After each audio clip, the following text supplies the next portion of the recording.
Beralih ke informasi lain, saudara, pihak kepolisian hingga kini masih terus lakukan penyelidikan kasus penembakan terhadap seorang pengacara di Kabupaten Bone, Sulawesi Selatan. Polisi telah memeriksa sejumlah saksi untuk mengungkap kasus ini. Kasus penembakan seorang pengacara di Kabupaten Bone, Sulawesi Selatan hingga kini masih terus bergulir. Polisi berjibaku untuk mengungkap siapa pelaku utama penembakan hingga Rudi Esgani meregang nyawa di rumahnya. Polisi sejauh ini telah menurunkan tim gabungan untuk melakukan penyelidikan. Sejumlah saksi juga telah dimintai keterangan untuk mencari bukti kasus penembakan ini.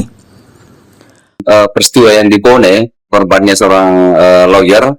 Sampai saat ini tim kita masih bekerja, masih bekerja di lapangan, terus mengumpulkan bukti-bukti dan juga saksi-saksi yang ada di sekitaran TKP.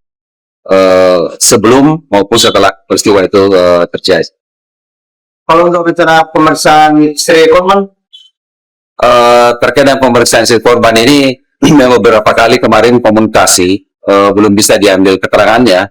Namun informasi terakhir kemarin malam bahwa yang bersangkutan beserta 3 orang tukang, ini masih ada 3 orang tukang yang juga di Makassar ini akan dilakukan pemeriksaan besok Senin di Mapolda Sulsel. Jadi istri dan 3 orang tukang yang akan diperiksa. Kasus penembakan yang menewaskan Rudi Esgani terjadi pada malam pergantian tahun.